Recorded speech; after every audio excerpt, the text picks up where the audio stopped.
Hola a todos, estamos en una nueva actividad en cuarentena del Club de los Viernes, con dos invitados que son un lujo. Por un lado tenemos al presidente del Club de los Viernes, Ángel Fernández. Ángel, buenos días. Buenos días, Eh, encantado.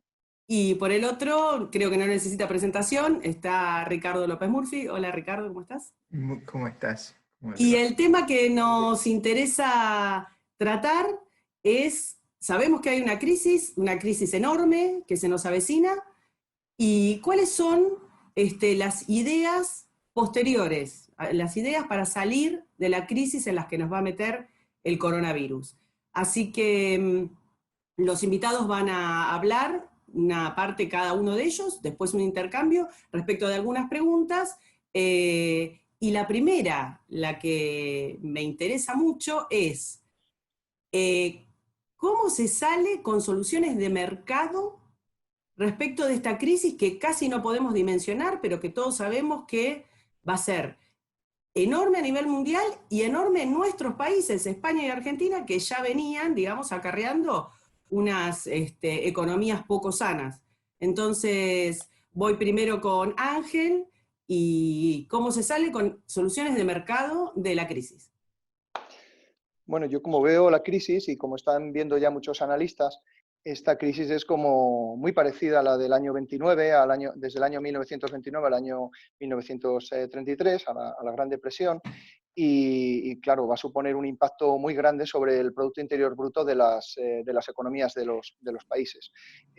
Puede llegar a ratios de menos un 15% o un menos un 20% del PIB del país y nada, es una auténtica calamidad a nivel económico. Yo la charla no la quiero circunscribir solo al ámbito económico, al economicismo, porque lo considero un poco marxismo cultural, ¿no? Analizar todo nada más desde el punto de vista de lo material, ¿no? Y de ese marxismo o esa dialéctica materialista que lo que lleva es a analizar no a las personas, sino solo lo que pueden aportar a la sociedad, ¿no? Porque se están viendo casos en los que en esta crisis se está dejando de lado a una serie de personas. En el caso concreto, me estoy refiriendo al caso concreto de las residencias de ancianos, a la gente mayor que han estado tributando, que han estado luchando en la vida para sacar adelante a sus familias y que en cambio se las está dejando de lado en muchos sitios, ¿no? Y no se les está dando el tratamiento adecuado, primando, por ejemplo, a personas más jóvenes que a lo mejor no han pagado impuestos y que a lo mejor incluso su cabeza está peor amueblada que la de esas personas y han aportado mucho menos. No hay que seleccionar ni a unos ni a otros, simplemente no hay que dejar a nadie atrás y creo que eso es importante. Entonces, yo lo que veo en la crisis es que tiene una triple componente para mí, ¿no? Tiene la componente sanitaria, que es la más prioritaria para todos los estados, tiene la componente económica y tiene luego también una componente de seguridad. Desde luego, lo que sí que se necesita en las tres componentes es tener un liderazgo fuerte, un liderazgo en el cual, que no tiene que ver con un liderazgo para nada, un liderazgo tipo Chávez ni de este tipo de personajes populistas, pero sí que requiere la motivación, sí que requiere dar una dirección adecuada tomando decisiones correctas y con la rapidez necesaria, requiere relaciones de calidad tanto a nivel empresarial como también a nivel de países, con los interlocutores y con las personas, donde prime la verdad, la transparencia, la honradez, la honestidad, la integridad. Requiere un compromiso en la toma de decisiones y requiere sobre todo una adaptación muy rápida en esos 5 factores: motivación, dirección, relaciones de calidad, compromiso y adaptación. Entonces, como la crisis es muy grave, se necesitaban soluciones rápidas y efectivas. Y en función de cómo las han adoptado cada uno de los países y cada una de las empresas, pues se ven una serie de resultados, ¿no? En los países que han hecho un cierre de fronteras rápido, se ve que ha habido menos contagios. También en los países que están haciendo test masivos, también se ve que está habiendo menos expansión, y también en el aprovisionamiento de material de protección médica, ¿no? Y claro, en último término, en última ratio, lo que le queda a los estados es confinarse, ¿no? Porque han tomado las decisiones previas mal, ¿no? También ahí tiene una parte de responsabilidad China, vamos a decirlo así, porque es la verdad. Comunicaron un mes más tarde la pandemia y con un número de muertos que no era el que correspondía a la realidad, y como ya se está viendo, y claro, eso ha generado que muchos países, sobre todo con mucho turismo, como España, Italia o Estados Unidos, incluso Francia también, pues tengan muchos problemas y sobre todo porque ha habido un retraso como de un mes y en algunos países de un mes y medio, 2 meses, en la toma de las decisiones, ¿no? Y luego también problemas de abastecimiento. Por otro lado, luego está la componente de la solución económica, que desde mi perspectiva, desde mi análisis, tiene una doble componente. Tiene una componente macro, en la cual los gobiernos tienen que proveer una serie de herramientas financieras que permitan que los empresarios, las familias y los trabajadores autónomos puedan salir para adelante. Me refiero a créditos de forma que a medio o largo plazo esas personas no quiebren y puedan seguir con sus actividades, pero sobre todo, y eso tendría un impacto presupuestario, yo lo que lo veo más es por la vía de las garantías, o sea, garantizar esos créditos a las entidades de crédito de forma que por medio de esas garantías las entidades puedan dar créditos rápidos y ágiles a esas personas para que no quiebren y para que y los negocios puedan seguir activos. Pero por otro lado, también veo que en la parte económica se Ya te necesita tengo que ese hacer liderazgo. cerrar. Un momento, nada más. El Sí. liderazgo micro. Y el liderazgo micro es el liderazgo de las familias, pues por ejemplo, haciendo acopio de los vecinos y las empresas haciendo acopio de esos medicamentos que se necesitan, de esas mascarillas, de esos geles, haciendo compras a productos nacionales para que no quiebren las empresas, por ejemplo, de ganadería o de agricultura. Veo esos dos. Y luego ya estaría el ámbito de la seguridad, que luego lo podemos abordar. Gracias. Sí. Ricardo, tu Eh, turno. sí, bien, yo avalo lo que decía Ángel, pero me voy a concentrar en otro aspecto, que es la salida de este problema. O sea, tomando lo de Ángel, vamos a quedar todo el mundo y todos nuestros países mucho más pobres de los que entramos a la pandemia. El mundo luego de la pandemia va a ser un mundo que se va a reestructurar por dos dimensiones, porque la composición de la demanda agregada va a ser distinta, o sea, se aprendieron cosas en la crisis y yo diría, si se adquirieron temores, va a haber cambios.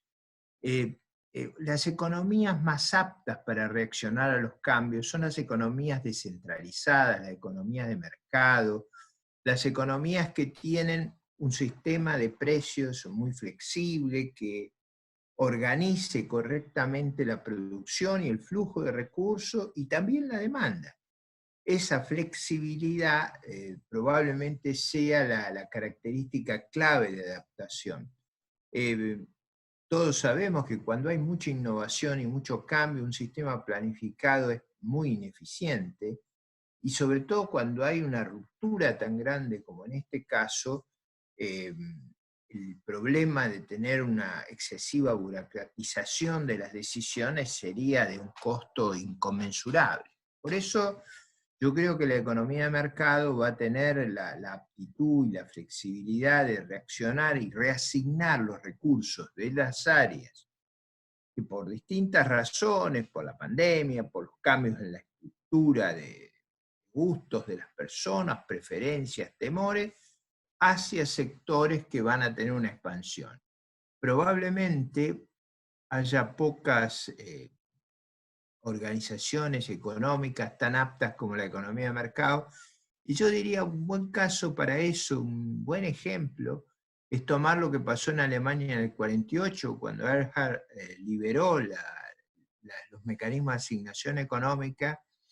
La recuperación de la economía fue absolutamente dramática, y yo creo que en este caso vamos a tener necesidad de reestructuración, como bien decía Ángel, con la magnitud de la crisis de los 30, con la magnitud de una guerra. Por eso, tener bien el sistema de precio, abierta la economía, aprovechando las circunstancias, va a ser vital. Y el segundo componente que creo yo que hay que llamar la atención es que el sector privado va a necesitar acumular, va a necesitar reponer su capital de trabajo, va a necesitar tener el máximo vigor. Y eso implica, creo yo, imprescindiblemente, una retracción del peso del Estado. Ese Estado adiposo, inepto, torpe, que reaccionó tan mal cuando fue testeado en estas emergencias, donde se vieron todos los errores y todos los defectos, ese Estado es muy costoso para poder acompañar este proceso de reasignación de recursos y de relanzar el crecimiento. Y digo de una manera muy clara, si algo vamos a tener que hacer en los próximos años, es tener un menor nivel de tributación. Si nosotros obstaculizamos el empleo privado, la inversión privada, lo único que vamos a hacer va a ser dilatar en el tiempo lo que de por sí es una calamidad debido a la pandemia, a la caída del nivel de vida. Entonces, para ser bien simple mi argumento en este caso, una economía de mercado tiene una flexibilidad extraordinaria y esa flexibilidad extraordinaria va a ser un atributo decisivo en un proceso de reestructuración tan dramático como va a ocurrir después del empobrecimiento debido a la pandemia y debido a la reestructuración que la economía mundial va a afrontar por los aprendizajes de este episodio. Segundo lugar, el peso, el costo del Estado tendrá que ir gradualmente descendiendo, en particular en lo que hace impuestos a la actividad generadora de valor, los impuestos al trabajo y a la inversión, donde creo que va a ser vital encontrar una vigorosa salida. Yo no veo otra forma que haya una vigorosa salida que crezcan fuertemente los que pagan impuestos. Los que pagan impuestos producen una gran externalidad, y los impuestos son la más grande externalidad que se conoció en la historia humana. Y eso es lo que debemos fomentar, debemos impulsar, y creo yo que entre los dilemas de hierro que van a tener todas nuestras sociedades es con realismo aprovechar estas virtudes de la economía de mercado y estas virtudes de ser prudentes y sensatos fiscalmente. Gracias, Karina. Abro a los tres, si quieren intercambiar respecto de este primer ítem. Sí, Y les dejo, sí. habiéndolos escuchado a los dos, les hago la siguiente consulta. ¿Qué posibilidad hay de que estas soluciones que estamos planteando, que tienen que ver con una ampliación del sector privado para que crezca, para que se fortalezca, para que sea el motor de la recuperación, y por otra parte la necesidad de que el Estado obeso, como estaba diciendo Ricardo, se retraiga? ¿Qué posibilidades hay de que esto sea de facto, de que la crisis se lleve puesta esta solución o no? Bueno, Cualquiera de los dos, estamos los tres hablando. Yo lo que veo es que sí, que suscribo al 100% las palabras de López Murphy, de Ricardo López Murphy. Lo que veo es que, desde luego, en las crisis siempre se produce un proceso de destrucción y creación, ¿no? Entonces, va a producir un proceso de destrucción o de reubicación de una serie de sectores. Unos sectores van a ir a la baja y otros sectores van a ir al alza. O sea, quiero decir, en un análisis DAFO de la economía, analizando las debilidades, las fortalezas, las oportunidades y las amenazas, tanto el gobierno como, muy especialmente, las empresas y las personas, ese liderazgo micro que digo, lo que tienen que hacer es reinventarse, apretar los dientes y con positividad ir hacia adelante. O sea, hay que dar un mensaje positivo de que esa gente tiene que ir adelante. ¿Cómo? Pues readaptándose, por ejemplo, con la formación, y readaptándose con los negocios, orientándoles hacia los sectores en los que se ve que se va a necesitar, que va a haber una demanda de eso, que son los sectores sanitario, de investigación médica, de protección sanitaria, de teletrabajo, videoconferencias, entretenimiento, educación a distancia. Pero claro, hay otros sectores que se van a ver muy afectados, como puede ser el turismo, los hoteles, la aviación, la construcción, el inmobiliario, al menos en estos primeros trimestres, ¿no? Entonces, en ese proceso hay dos tipos de liderazgo diferentes. Hay un liderazgo más positivo y un liderazgo positivo y un liderazgo negativo. El liderazgo positivo es un liderazgo que se basa en una antropología positiva hacia el ser humano, que cree en la naturaleza del ser humano, en la capacidad de emprendimiento del ser humano y en la capacidad de, con base en instituciones sólidas como la familia, el dinero, la empresa, pues poder emprender y poderse readaptar a estas situaciones de crisis que la historia de la humanidad se ha hecho muchas veces, ¿no? ¿Cuál es el otro liderazgo? Es el liderazgo negativo, es el liderazgo en donde prevalece lo ideológico frente a la racionalidad, que la racionalidad es que la economía de mercado funciona bien allí donde se aplica con un tamaño de Estado pequeño, como mencionaba López Murphy. Entonces, el liderazgo negativo se basa en ideologías, en intentar maximizar el poder de una serie de oligarquías y de una serie de grupos que medran del dinero público, subvenciones y ayudas, que no a gente que le falte de comer, sino a gente que lo que está es medrando pues, para promover una determinada ideología, ¿no? Entonces, es verdad que yo creo que es muy importante para salir de la crisis. En el corto plazo probablemente se necesitan esas vías de financiación. Yo prefiero más que los créditos públicos, que eso incrementaría el gasto público. Yo creo que es mejor el tema de garantías, ¿no? Que el Estado con su tamaño, digamos, o con sus recursos, garantice a las entidades de crédito el poder favorecer créditos a los pymes y sobre todo a las pymes, no que vaya siempre a las mismas empresas grandes, sino que vayan a pymes y a trabajadores autónomos para que ellos puedan unos créditos que puedan con carencia y que puedan pagarlos a medio o largo plazo de forma que puedan readaptarse precisamente en este proceso de destrucción y creación de nuevos sectores, ¿no? O de fortalecimiento de unos sectores en función de otros. Yo lo veo así, pero claro, lo que no tiene que hacer los gobiernos es entorpecer esto. Entonces, dependiendo de los... Porque te me adelantás a la próxima pregunta, vale. Ángel. Entonces, le damos el espacio a Ricardo.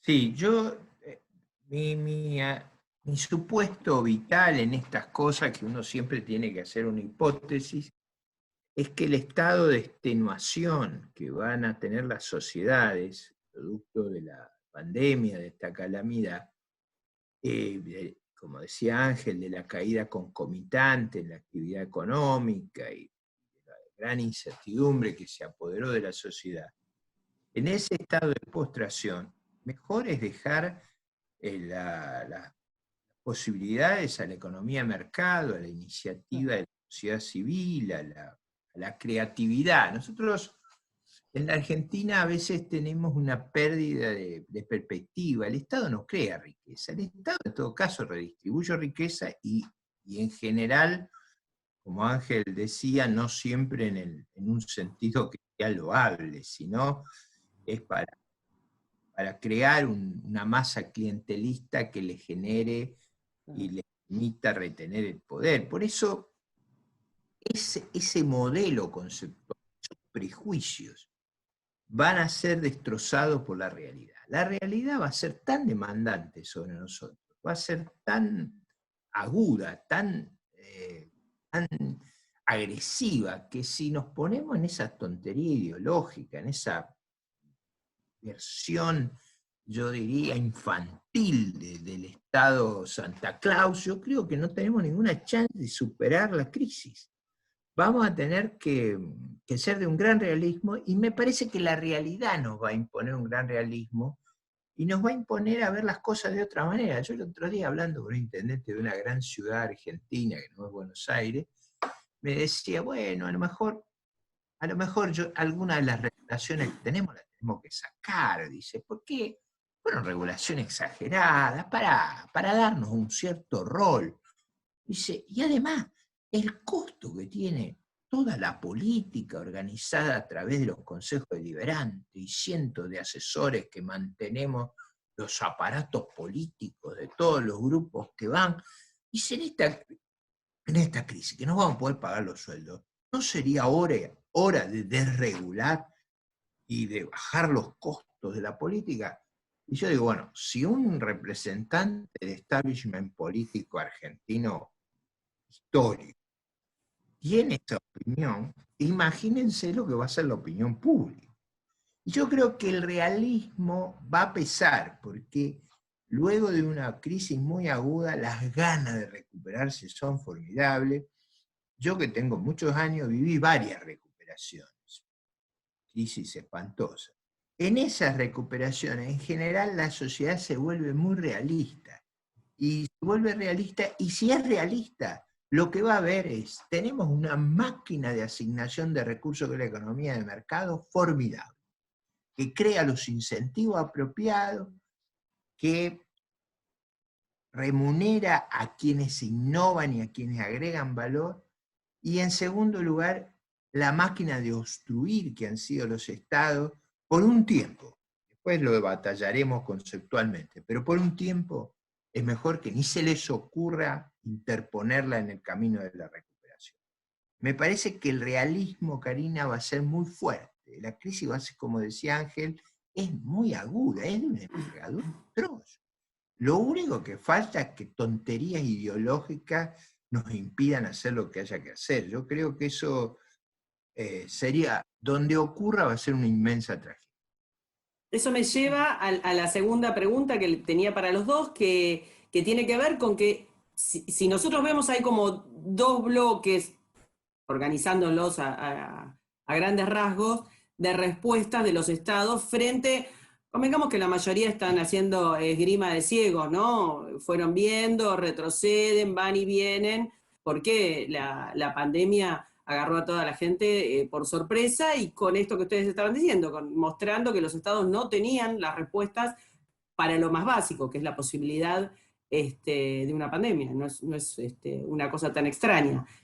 Pero no todos los estados reaccionan de las mismas maneras, y lo que estamos viendo en bloques grandes de países es un mayor intervencionismo, Papá Noel del que hablaba Ricardo, mayor, grupos, paquetes de ayuda a la Bartola, van y vienen, compras que no se sabe bien a dónde van, intervenciones a empresas que producen incluso los recursos básicos para la atención de la pandemia.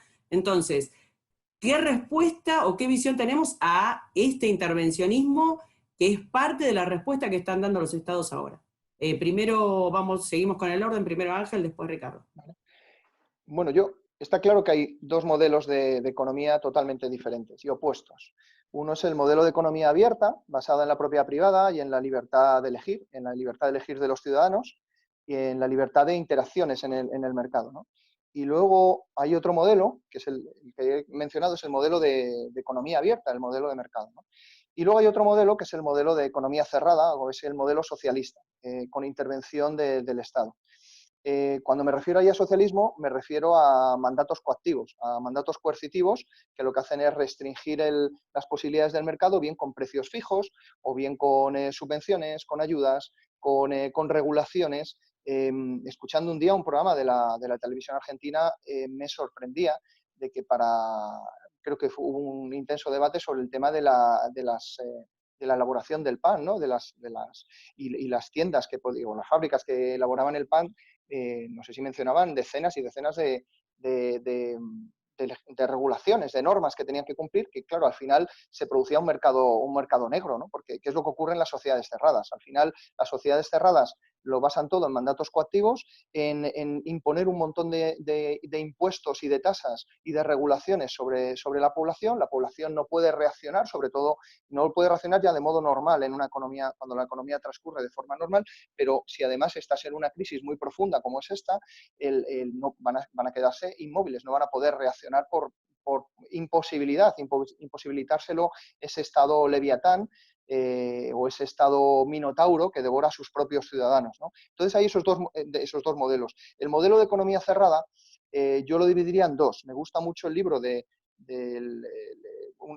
libro del El perfecto idiota, en donde se habla de dos tipos de socialismo. Un socialismo más vegetariano, que correspondería más a la socialdemocracia, en donde el tamaño del Estado es grande, pero sobre todo el problema que tiene es que crea redes clienterales de captación de recursos en asociaciones, en fundaciones, en partidos políticos, en altos cargos que no son funcionarios y no son técnicos, sino que son designados a dedo, que en algunos países Por ejemplo, por poner dar una idea a la gente, en Alemania, frente a Alemania, que tiene a lo mejor 100.000 entre políticos y altos cargos, con un sistema muy descentralizado por medio de los Länder, en España, frente a eso, pues se tiene más de 400.000 personas dedicado a ese aparato político. No sé cuál es el caso de Argentina, pero eso es malo para la economía, porque eso es una economía cerrada. Y el problema que hay del socialismo vegetariano y esa socialdemocracia con un Estado grande es que fácilmente en situaciones de crisis se puede transitar hacia un socialismo carnívoro, pasar de un socialismo vegetariano con un tamaño de Estado grande a un socialismo con un tamaño de Estado mucho más grande y carnívoro, que ya sería el comunismo, como en la época de la antigua URSS, o como pasa en Cuba desde hace 60 años, o como pasa en Venezuela desde hace más de 20, o como pasa en Corea del Norte, o como pasó en la época del nacionalsocialismo en la Alemania nazi, o como pasó en el fascismo en Italia. Hubo unos juicios de Nuremberg en contra del nacionalsocialismo, de ese Estado leviatán y ese Estado que aplastaba y que ese Estado total o ese Estado totalitario que intentaba aplastar incluso las naciones cercanas. Y en cambio no se ha hecho ese juicio al comunismo, ¿no? Y parece que el comunismo pues, no es un problema, y es un problema muy grande. Allí donde se ha aplicado el comunismo y las recetas de socialismo, entendiendo por eso el intervencionismo y la coacción y la coerción de los ciudadanos, siempre ha habido muchos problemas económicos y la economía ha acabado quebrando. ¿Qué es lo que ocurre? Que cuando la economía quiebra, si quieren mantenerse en el poder, lo que hacen es cerrar las fronteras y dejar a la gente que sea disidente en auténticas cárceles, ¿no? Entonces, la gente tiene que tener mucho cuidado en estas épocas en no intentar cambiar los modelos cuando estás en una democracia parlamentaria, en el sentido de elegir a líderes que sean inclusivos, integradores y que no se inventen populismos o no intenten estigmatizar a segmentos de población, como hacían los nazis con los judíos o hacen los comunistas con los empresarios, hacen con el dinero, hacen con la economía de mercado, que lo que hacen es estigmatizan a un colectivo para echarle en él todas las culpas, y luego lo que intentan es dar recetas facilitas. Se creen que con el expropiese, que decía Hugo Chávez, con eso solucionan todo, y con eso lo que hacen es cargarse absolutamente toda la economía y buscar la ruina, el hambre, la pobreza para la población. Entonces, los países tengo que cerrar. Tienen que estar, la población y los líderes tienen que estar muy, muy, muy atentos a los movimientos que haya en política, porque influyen mucho sobre las posibilidades de la economía de los países. Y los experimentos no hay que hacerlos en momentos de tribulación, digamos, como el actual. Dale. Ricardo. Muy bien. Yo creo que las experiencias de las economías colectivistas han sido devastadoras. Es decir, podríamos revisar las experiencias tanto de la Unión Soviética, en el bloque de la Unión Soviética, cuando uno compara entre Alemania Occidental y Alemania Oriental, no necesita, yo diría, más elementos de juicio. La Alemania Oriental era una catástrofe respecto a la Alemania Occidental. Lo mismo si uno se va al Asia, si uno compara Corea del Norte con Corea del Sur, a mí me cuesta entender cómo alguien puede elegir el camino de la calamidad.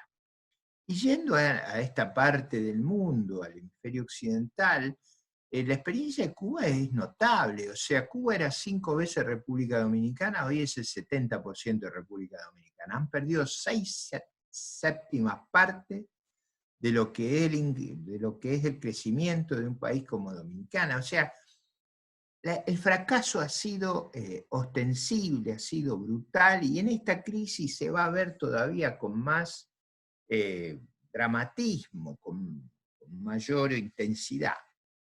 En consecuencia, creo yo que el camino de intentar una salida por ese lado, lo único que arroja es miseria y fracasos. Y si uno quisiera tomar un ejemplo, el rumbo venezolano ha sido tan catastrófico, digamos, un país con inmensos recursos naturales que ha sido devastado por la brutalidad de su desorganización económica, por la coronación de inmensos privilegios a su élite dirigente, por el gangsterismo y por la asociación a las peores actividades a nivel mundial como forma de subsistencia. Yo creo que esos ejemplos son, para mí, muy transparentes, y donde haya el menor atisbo de una sociedad libre, no hay forma que esas ideas prevalezcan.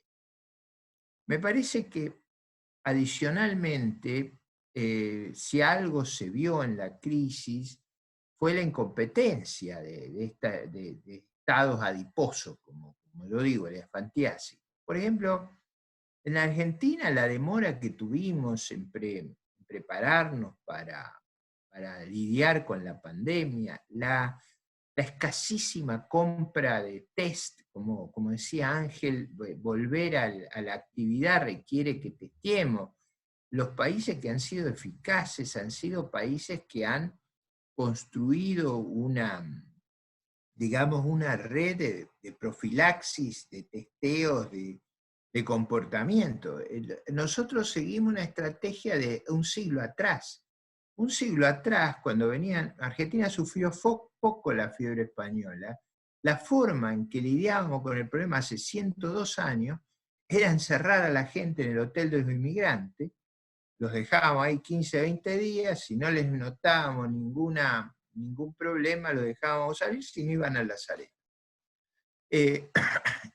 Estamos usando la misma técnica por los defectos que tenemos en materia de testeo, por la incapacidad de organizar un sistema más eficaz para reintegrar a la gente a la vida productiva, siendo, yo diría, el corazón de nuestra civilización y nuestra ética, ganar el pan con el sudor de la frente, no vivir de prestado, mucho menos vivir de las canonjías estatales o de las limonas estatales.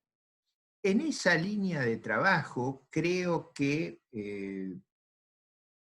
parte de nuestra debilidad, cuando comparo Argentina con Uruguay o con Chile, para poner ejemplos nuestros cercanos, es que ellos llegaron a la crisis con un mercado de capitales sano, con un sistema financiero sano, con un funcionamiento, con niveles de reserva importantes. Nosotros no. Nosotros, devastados por el populismo, hemos llegado sin sistema financiero. Ángel, para tu coleto, nosotros conculcamos los depósitos de nuestros conciudadanos 5 veces y le cobramos impuestos extravagantes. No es que les cobramos una fracción de la renta. Los confiscamos porque el impuesto les quita más de lo que tienen, no lo que ganan, sino más de lo que tienen. Hemos defaulteado 9 veces nuestra deuda pública. O sea, no tenemos crédito. A los fondos de pensión, el gobierno en su versión anterior, los confiscó, o sea, nos confiscó los ahorros para la vejez. En esas condiciones, entramos a la crisis con una extrema fragilidad. Es verdad que, al revés de otros países, nosotros no dependemos del turismo, no dependemos de las remesas, tenemos el corazón de nuestros recursos naturales, fabricación de alimentos, eso va a ser lo que primero se va a recuperar, pero todas esas circunstancias favorables que tenemos, las dilapidamos por ese estatismo y ese intervencionismo que tanto daño le han hecho al crecimiento de un país que tiene todo para ser exitoso. Fronteras amigables, nuestros vecinos son nuestros socios, tenemos una relación cultural, afectiva muy buena, no tenemos problemas raciales, no tenemos problemas religiosos, no tenemos problemas de frontera. Bueno, tenemos el problema de esta tara ideológica al lado que no hay que ir. O sea, en mi país han pasado muchos años, ya más de 30, todavía hay gente que no se dio cuenta que el muro de Berlín se cayó para allá. Se cayó para allá. Lo que fracasó fue aquello. En el único lugar que se sigue argumentando que aquella experiencia es digna de ser tenida en cuenta es en la Argentina. Entonces, yo espero y creo, y voy a luchar denodadamente para que en mi patria y en toda Latinoamérica, que es el ámbito donde yo más puedo incidir, ese camino no sea el que sigamos. No sea, primero, por una razón práctica. Si nos queremos recuperar, por ahí no va. Segundo, por una razón ya más de valores ciudadanos. Como bien decía Ángel, eso termina en una represión feroz, gobiernos totalitarios. Y tercero, por una razón moral. La vida es digna de ser vivida en libertad. Vivirla en esas mazmorras, totalitarismo, opresión y barbarie, no vale la pena. Por eso no es solo que es inteligente seguir el camino de la economía de mercado, no solo es compatible con nuestras libertades, sino es compatible básicamente con nuestros valores morales. Ángel, ¿querías contestar en tu parte? Sí, creo que en la crisis, si logramos que se produzca un liderazgo por élites inclusivas e integradoras, que tengan en la mente algo parecido o muy parecido o idéntico a lo que está defendiendo ahora Ricardo López Murphy, en cada uno de los países, puede salir algo muy bonito, ¿no? Y por dar algo de positivismo, claro, sí. Antes voy a decir la parte negativa. La parte negativa sería que oligarquías extractivas, que las llamo yo, de los recursos del país, o oligarquías destructivas incluso de lo que es el etos político del país, que eso ocurre también en España, por ejemplo, en el ámbito de Cataluña, por ejemplo, ¿no? Donde hay unos separatistas que ya no solo es que sean extractivos, sino que es que lo que intentan es destruir el aparato político del país, ¿no? En vez de eso, si se elige y los ciudadanos eligen y al Parlamento llega gente que sea integradora, inclusiva, élites de verdad, como pasa en países como en Estados Unidos, que eso es la diferencia. Las diferencias, me gusta mucho el libro de Why Nations Fail, de el por qué fracasan las naciones, de Acemoglu y Robinson. No me gustan las explicaciones históricas que da, pero sí el concepto que ellos dan, ¿no? De diferenciar entre élites inclusivas y oligarquía. Yo les digo oligarquías, porque para mí no son élites, oligarquías extractivas, ¿no? Entonces los países fracasan por eso, porque no tienen a gente que les esté gobernando. A mí me da mucha pena porque ves ese nivel de vitalidad, ese nivel de humanismo que tienen las personas en España y también en los países hermanos de América, esa energía que tienen todos los ciudadanos y cómo se dilapida porque no seleccionan bien a sus élites de gobernantes, ¿no? Entonces yo creo que sería bonito que la gente eligiese bien. Quiero pensar así, que esta crisis va a servir no para que vayamos hacia países cerrados y sistemas cerrados, sino hacia zonas abiertas, ¿no? Entonces yo, digamos, quiero poner por escrito, y estoy en ello, una teoría sobre grandes áreas de libertad y de libre comercio. Hay grandes áreas de democracia, libertad y libre comercio, ¿no? Donde, basado en instituciones fuertes, como son, por ejemplo, la vida, la libertad, la propiedad, entendidas como patrones de comportamiento que respete la gente, pero que también lo respeten los líderes, ¿no? Pero también la nación histórica. Las naciones históricas que se han conformado a lo largo de la historia, en esa fortaleza de esas naciones que permita que lideren esas naciones una gran área económica en el Atlántico, digamos, entre lo que es América y lo que es Europa, frente a otras propuestas que están basadas en sistemas colectivistas, en sistemas comunistas, como pasa en China, ¿no? China es el origen del foco el foco del origen de esta pandemia. Parecen las últimas noticias que ha sido elaborado en un laboratorio y que el coronavirus y que hubo un accidente, ¿vale? No sabemos si es un accidente o no, pero eso está generando una crisis que tiene el tamaño de como si hubiese una tercera guerra mundial. La reducción de los PIBs es tremenda y va a suponer que va a tardar mucho en recuperarse. Entonces, los países que se van a ver más afectados, que van a ser los países de Europa y los países de América, y se está viendo así, por las razones que a lo mejor nos llevaría más tiempo analizarlo, pero están siendo los países que están siendo los países más afectados, están en esas dos áreas, en Europa y en América.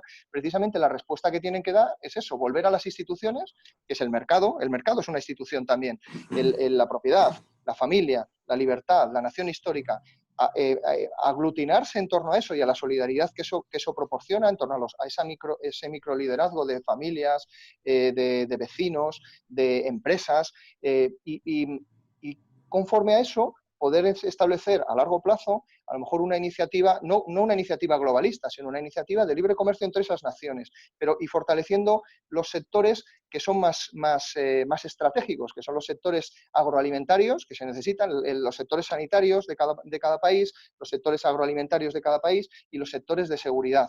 Luego me gustaría, es que quiero que intervenga también, no quiero acaparar la charla, pero luego me gustaría hablar algo sobre una legislación que tiene Estados Unidos que ejemplifica muy bien cómo ellos priman la seguridad sobre otra serie de factores ideológicos desde el año 1931. Luego lo comento. Sí, Ricardo, ¿querías comentar lo que estaba No, diciendo Ángel.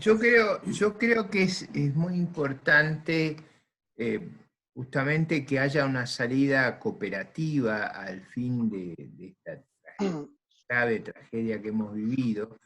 Y en general, las virtudes de una economía de mercado, con propiedad privada, que interactúa con otros países, es que la competencia es una forma de cooperación. Nosotros competimos para mejorarnos. Es una forma que mitiga los conflictos, es una forma que convive en paz. Yo creo que no hay nada más sano para una sociedad que gente haciendo negocios. Negocio quiere decir negación del ocio.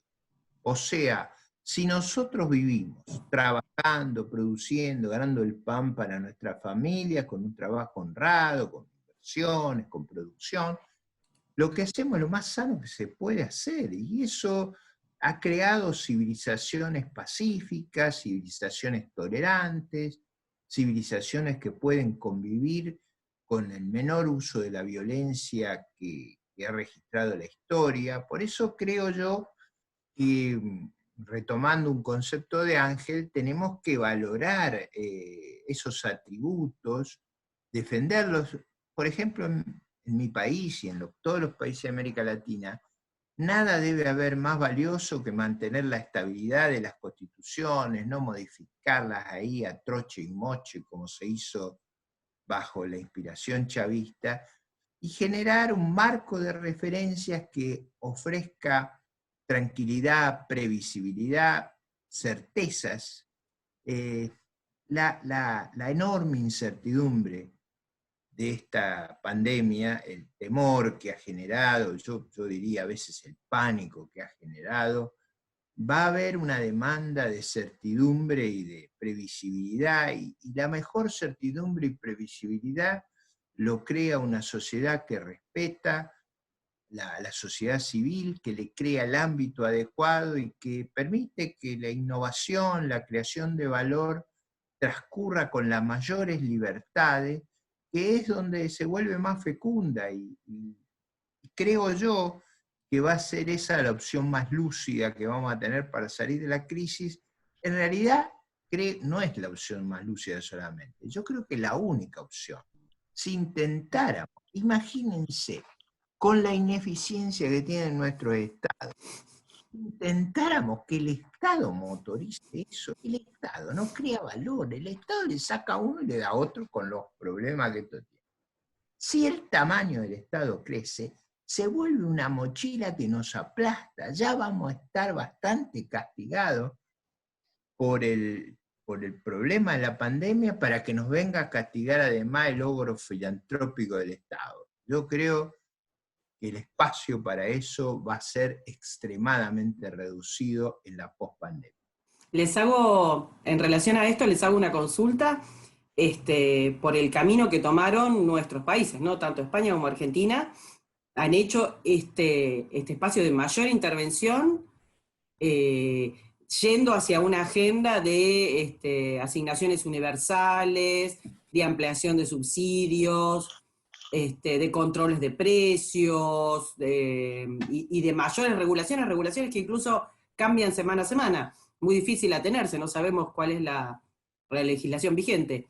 Entonces, les consulto a cada uno, bueno, primero Ángel, después Ricardo, respecto, y cerramos con esto, ¿qué es lo que ven que ocurrió, digamos, con la respuesta de nuestros gobiernos y cuál es la propuesta? Desde luego, una política que genere incertidumbre en el mercado es lo más pernicioso que hay. Y una política que aumente el gasto público de manera exponencial también es muy, muy pernicioso. Es como cuando uno ve como cuando uno ve las viñetas estas en las que aparecen los prisioneros con una bola para que no se puedan escapar, digamos, enganchada con cadenas a sus piernas, pues esa bola se hace muchísimo más grande conforme se van haciendo más intervenciones sobre el mercado, sobre todo si además no son conocidas y se van improvisando, y sobre todo cuando va acompañada de un aumento también del tamaño del Estado, que no venga compasado también en paralelo con una reducción de gasto superfluo de ese Estado para que no se incurra en déficit o en endeudamiento. Eso es fatal. Y bueno, la población, cuando terminen los confinamientos, tendrá que decidir, y en algunos países en donde hay abiertas vías de involución institucional, pues tendrán que quizás hacerse gobiernos de emergencia por las fuerzas políticas constitucionalistas para que el país pueda salir adelante. Si no, los países se van a hundir más. O sea, si se va a la opción estatista, los países seguro, seguro. Estoy 100% seguro que va a ser así, y lo único que de poco sirve que dentro de 5 años López Murphy y yo pues escribamos artículos o libros diciendo que se han hundido los países. Por eso lo estamos advirtiendo antes. Si se requieren las soluciones estatistas, en vez de recurrir a aumento del gasto público e intervencionismo, eso lo que va a dar al mercado son señales, y el dinero es de las instituciones que más miedo tiene. En cuanto empiezas a hacer eso, el dinero se va de los países y los países se hunden. Entonces la solución es la libertad, la solución es las soluciones de mercado. Y bueno, yo creo que ese es mi posicionamiento en ese aspecto. Sí, Ricardo.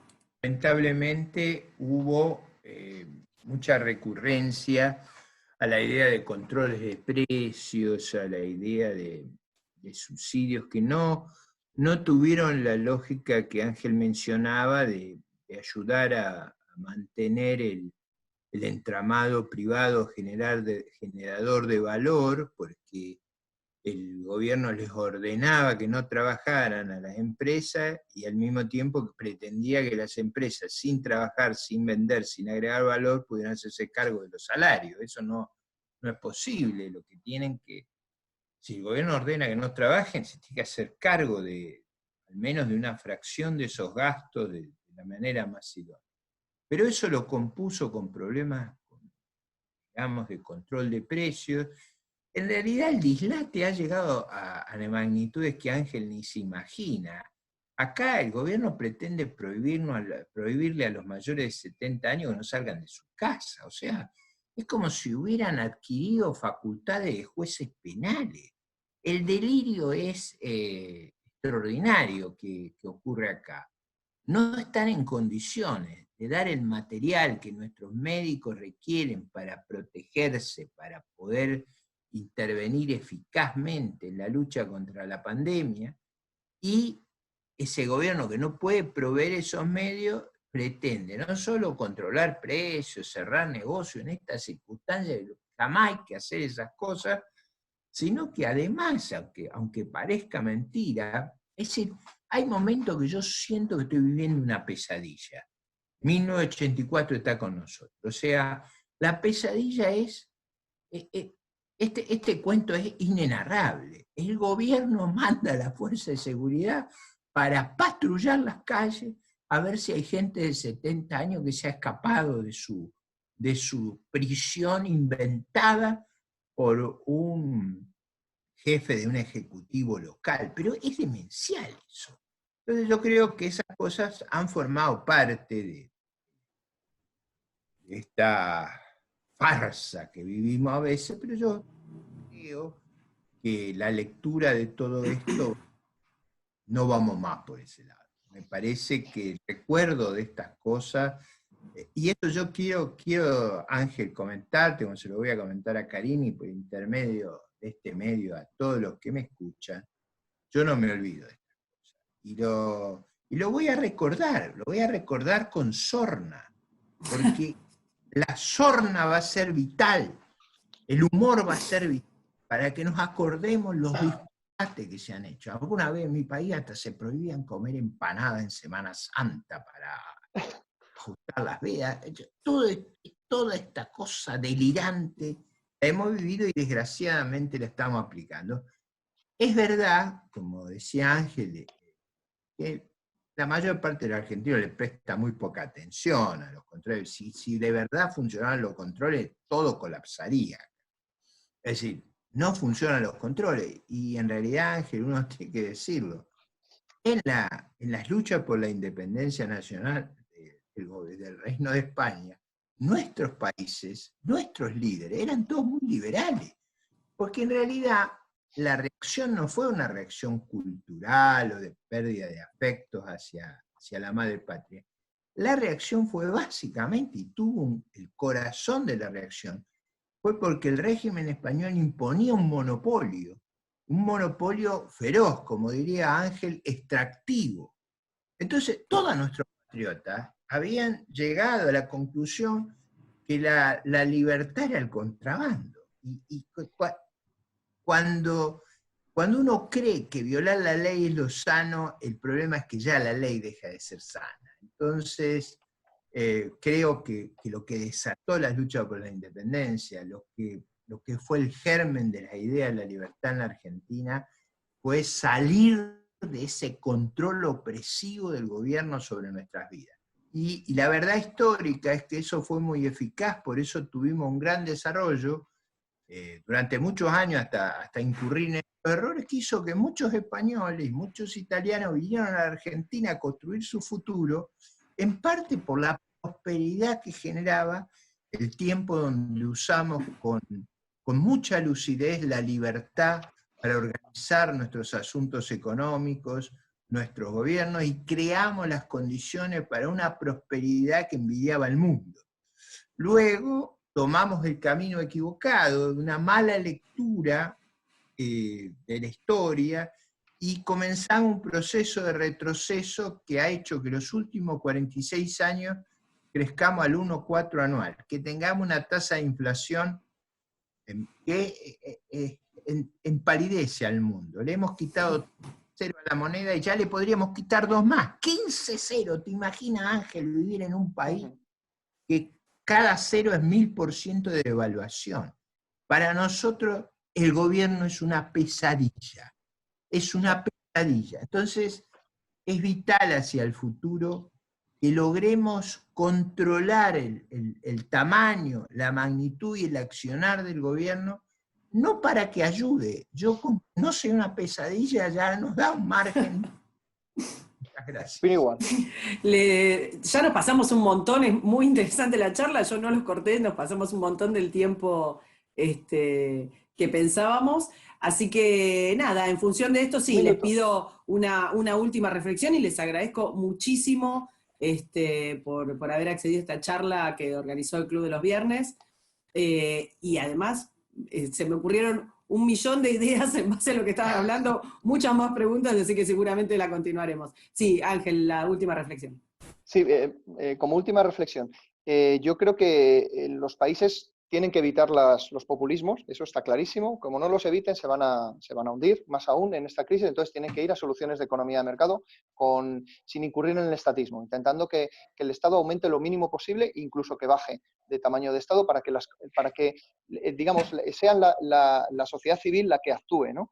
Pero para eso se necesita una reconstrucción ético-moral de esa sociedad. Necesita que la gente empiece a pensar no en echarse en manos de lo que yo empiezo a denominar ya demonología política. Es decir, líderes populistas que manipulan las emociones de la gente y luego les dan recetas fáciles para maximizar su poder y llevan los países hacia la catástrofe. No rechazar eso, y en cuanto identifiquen una persona que les esté hablando de populismos y de demonologías políticas, o sea, que vaya en contra de las instituciones como es la familia, la propiedad, la empresa, el dinero, la nación histórica y tal, absolutamente rechazar a ese tipo de líderes. Y la gente, porque eso tiene que ser del pueblo hacia arriba, no puede ser top down, sino que tiene que ser, o top bottom, sino bottom top, digamos, que tiene que ser el pueblo el que solicite ese tipo de liderazgo, ¿no? Un liderazgo basado en instituciones, que defienden esos valores morales como normas de conducta, patrones, ¿no? Entonces, casualmente, vuelvo a retomar el siglo XIX, incluso me voy al siglo XVI, XVII, de la España de los siglos XVI, XVII, ¿no? Que estaba formada también por los territorios, los overseas territories, ¿no? Los territorios de ultramar, ¿no?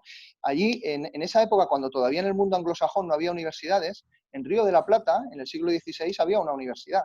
En Bogotá había una universidad.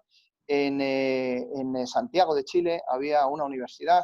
Pero estoy hablando de 90, 100 años antes de la fundación de la Universidad de Harvard. Por ejemplo, la primera universidad se fundó en Santo Domingo, la siguiente se fundó en México, la siguiente se fundó en Lima, y así había como 15, 16, 17 universidades, aparte de las que ya había en España, de Salamanca, de Alcalá de Henares, Sevilla, en Valencia y las que había en Portugal, que se produjo la Unión Ibérica durante los reinados de Felipe II, Felipe III y Felipe IV, que estaban unidas las coronas de España y de Portugal, ¿no? Entonces, también en Lisboa y en Coimbra. Entonces, esos escolásticos, normalmente eran curas escolásticos los que daban las clases, los catedráticos, ellos insistían mucho en proteger las instituciones, justo antes de que empezase a venir la modernidad, ¿no? Y esas instituciones es lo que estoy mencionando, es proteger la familia, proteger la propiedad. Había una discusión y conforme iban pasando los años iba cada vez incidiendo más en la protección de la propiedad, en el gobierno limitado de los asuntos públicos, aunque luego no le hicieran caso ya luego los gobernantes más adelante, y digamos, ese pensamiento escolástico fuese protoliberal, digamos, fuese aplastado por el poder político. De hecho, hubo influencia de estos escolásticos que eso es la base de mi tesis doctoral, que luego lo publiqué en un libro, que se llama Escuela Española de Economía, que va sobre los siglos XVI y XVII, influyeron en John Locke, que leía a Juan de Mariana, tenía libros de Juan de Mariana, John Locke, e influyó, por ejemplo, en John Adams, en los padres fundadores de los Estados Unidos. Entonces, esas revoluciones liberales que se fundamentaban en estas instituciones es justo los modelos que se utilizaron también en las independencias de los que más tarde o más temprano se iban a producir, porque es insostenible un imperio que llegase hasta Filipinas, ¿no? Entonces, y desde Tierra de Fuego a los Grandes Lagos, es que es imposible. Pero ese legado cultural, ese legado histórico, ese legado de humanismo que tiene la gente cuando hablas con gente de Argentina, de Chile, de Colombia, vamos, a mí se me erizan los pelos, se me ponen los pelos de punta por esa bonomía que ves en la gente.